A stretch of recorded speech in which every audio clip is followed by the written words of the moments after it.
Hey, Beach Hunter here. Today I want to officially introduce you to my brand new, revised, and updated Florida Gulf Beaches Access Guide.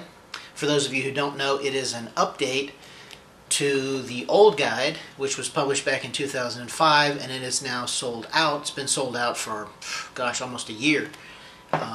So this is the new book, and I want to tell you what's in the book and why you might want to own it. First, what's not in the book. What's not in the book is you won't find specific information about hotels or restaurants that I recommend. I might mention an occasional restaurant or something, but that's not what this book's all about. It's about how to find the right beach for you and how to get to that beach and what makes the various beaches different from each other. That's one of the things I found out when I first started exploring the beaches back in the mid-1990s, early 1990s. I was amazed at how many different varieties of beaches and sands and waters there are on the west central coast of Florida, the Gulf Coast of Florida, and the southwest coast of Florida. So first of all, the book covers, as you can see up here, the map shows you where the book covers. So basically from Tarpon Springs, which is above Tampa Bay, all the way down to Marco Island. Okay, it covers all the islands but two. It does not cover North Captiva, and it does not cover Key Waydin Island, both of which you have to have a boat to get to. I do cover several islands in here that you will need a boat to get to, but they're relatively easy to get to them. So what I want to do is flip the camera around and give you a peek inside the book. Let's jump right into the interior of the book.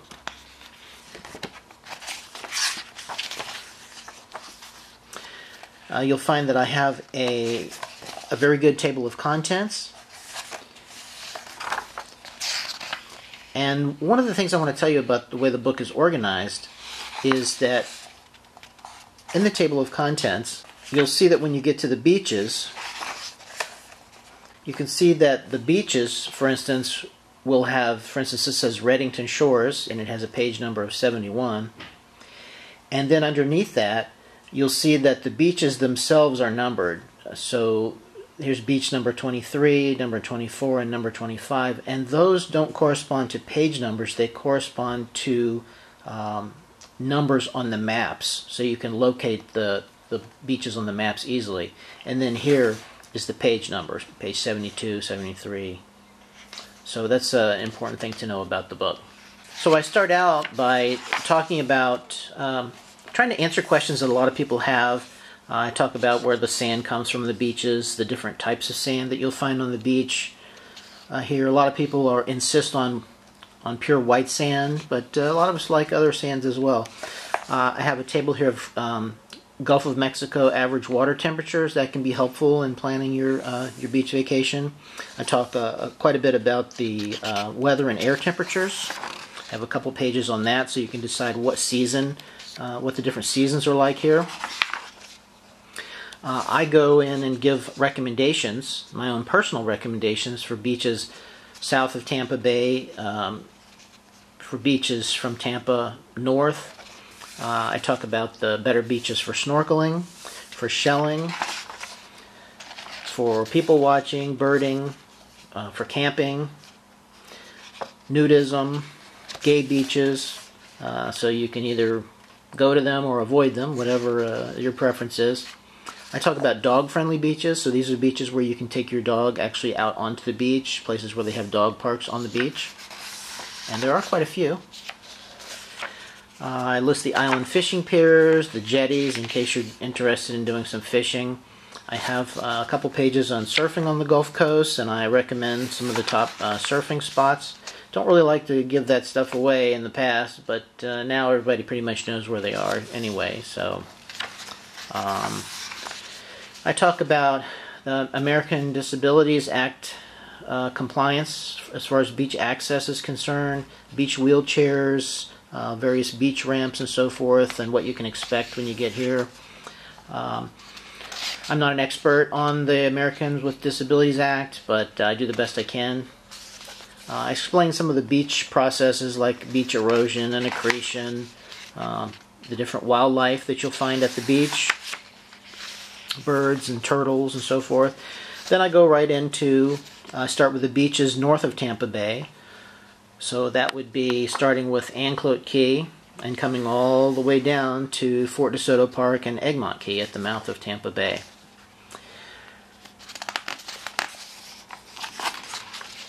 So a typical chapter, let's look at a typical chapter. You know, I try to start off with a representative photo. This is Anclote Key Preserve State Park, and this particular photo was taken from on top of a lighthouse.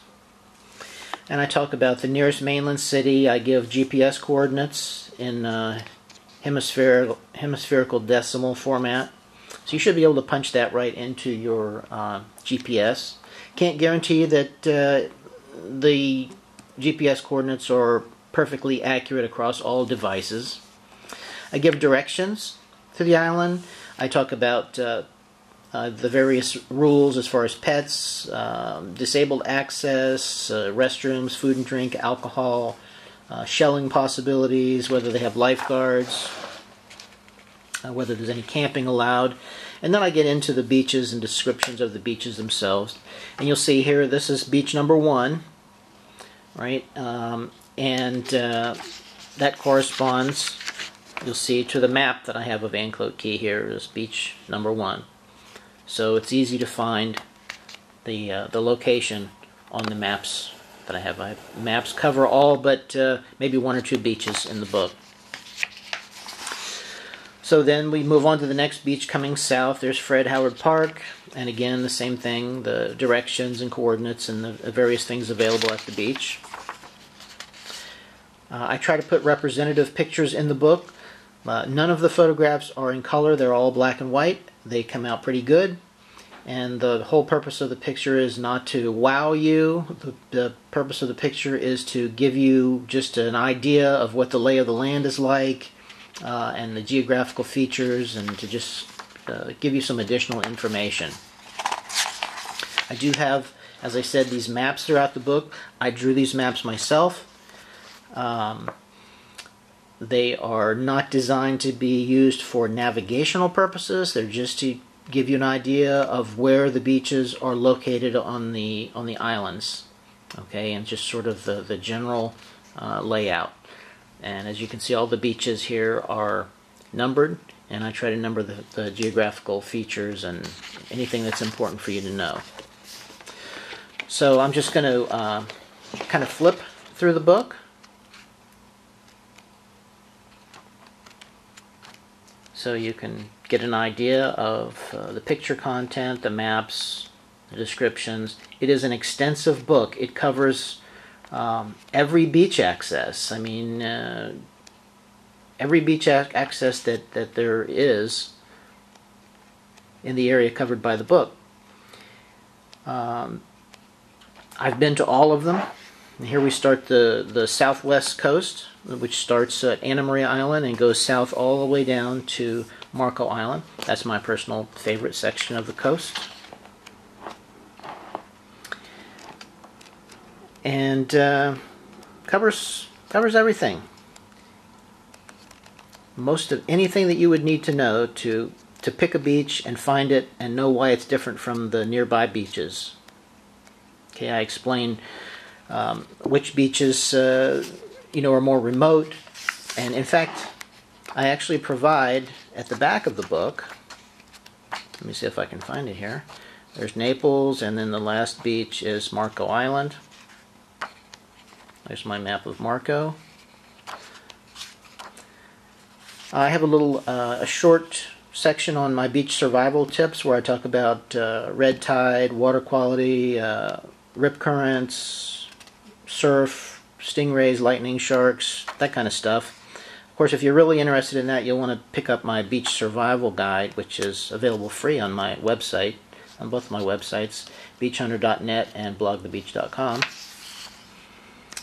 And then I put together a quick reference guide. So if you're looking for a particular type of beach, for instance, if you're looking for a very quiet beach, I have a list of those.